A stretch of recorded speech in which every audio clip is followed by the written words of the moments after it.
Junior চিকিৎসক 6 জন junior চিকিৎসক তারা প্রায় 15.5 ঘন্টা অতিবাহিত হয়ে গিয়েছে তাদের এই আমরণ অনশন চলছে। এখন এই মুহূর্তে সেই ধর্মতলায় আমরণ অনশন মঞ্চ, সেখানকার ছবিটা আপনাদের সামনে রাখবো। সরকারকে 24 ঘন্টার সময়সীমা পার।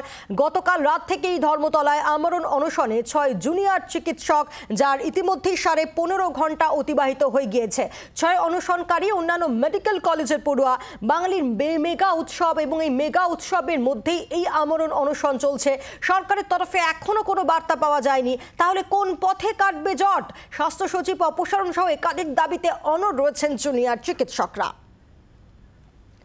কুণাল ঘোষ তিনি আজ সকালেই ফেসবুক পোস্টে তিনি জুনিয়র চিকিৎসকদের এই আন্দোলন, এই আমরণ অনশনকে কটাক্ষ করেন তিনি, এবং তিনি বলেন যে যদি এই আমরণ অনশন চলাকালীন যদি কেউ অসুস্থ হয়ে পড়ে, যদি কিছু হয়, তার দায় বর্তাবে চিকিৎসকদের ওপরেই। আমরা পুরো বিষয় নিয়ে কথা বলবো সরাসরি। ধর্মতলায় অনশন মঞ্চ সামনে থেকে রয়েছেন আমাদের প্রতিনিধি অর্কদীপ্ত মুখোপাধ্যায়, রয়েছেন আমাদের সঙ্গে। অর্কদীপ্ত, 15.5 ঘন্টা অতিবাহিত হয়ে গিয়েছে, এখনো চলছে 6 জন জুনিয়র চিকিৎসকের এই আমরণ অনশন, এবং সকালের দিকে আমরা দেখি যে সিনিয়র চিকিৎসকরাও তারাও এই অনশন মঞ্চে তারা যান। এখন এই মুহূর্তে কি জানতে পারছো যারা অনশন চালিয়ে যাচ্ছেন তারা কেমন আছেন?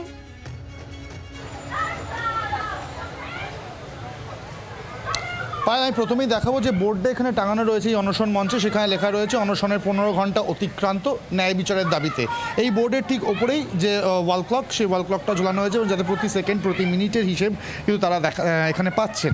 এবং যে 6 জন যে ডাক্তাররা এখানে অনশন করছেন, সেই 6 জন ডাক্তার তারা রয়েছেন এই অনশন মঞ্চেই। এবং তারা কেমন আছেন আমি এখানে কথা বলবো। SSKM এক জুনিয়র ডাক্তার আমার সঙ্গে রয়েছেন। আপনার একটু যদি উঠে আসেন দিদি, আপনার নামটা একটু আগে বলুন। আমার নাম ডক্টর সুনন্দা ঘোষ। কেমন আছেন ওনারা 6 জন? এখন তো একটু উইকনেস সেট ইন করেছে এবং 2-3 জনের বিপিও ফল করেছে। আমরা বারবার করে রিকোয়েস্ট করছি অথরিটিসদের যে ওনাদের পক্ষে হেঁটে পে অ্যান্ড ইউজ টয়লেট অবধি যাওয়ারও অনেকে পারছে না, উঠতে পারছে না, তো যাতে একটা সামনে বায়ো টয়লেটের অ্যারেঞ্জমেন্ট আমরা করতে পারি। আপনারা পুলিশকে চিঠি দিয়েছিলেন বায়ো টয়লেটের জন্য, 2টো বায়ো টয়লেট, একটা মেল একটা ফিমেলদের জন্য, তার কোনো রেসপন্স এসছে কি? কোনো রেসপন্স আসেনি। আমরা অলরেডি 2বার পুলিশ স্টেশনে চলেও গেছি বারবার রিকোয়েস্ট করতে, হিউম্যানিটেরিয়ান গ্রাউন্ডসে যদি এটা ওনারা অ্যালাউ করে, বাট এখনও অবধি কিন্তু আমরা কোনো রেসপন্স পাইনি। কিন্তু যত সময় গড়াচ্ছে, আপনারা তো নিজেরাও ডাক্তার, আপনারা জানেন কি কি প্রোজ এন্ড কনস আছে বা এই সমস্ত অনশনের ক্ষেত্রে আপনারা কি আশঙ্কা করছেন? মানে এই যে ওনারা 15 ঘন্টা পেরিয়ে গেছে, এর পরবর্তী পদক্ষেপ মানে এরপরে কি হতে পারে, আপনাদের কি ধারণা?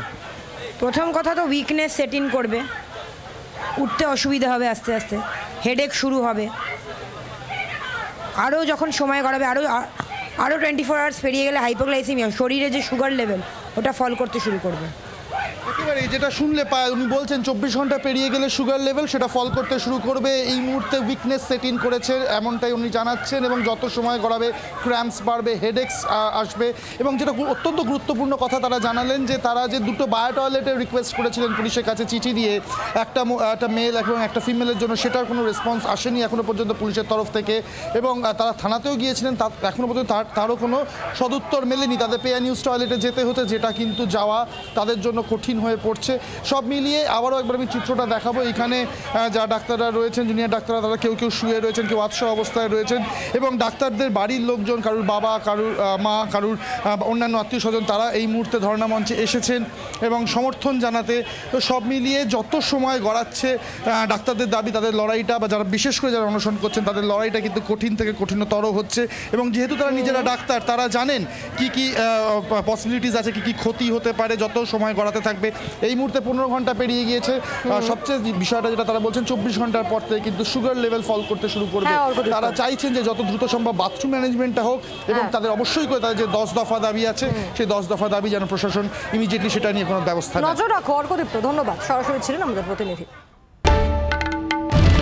বাংলার আওয়াজ, বাঙালির আবেগ, জি 24 ঘন্টা।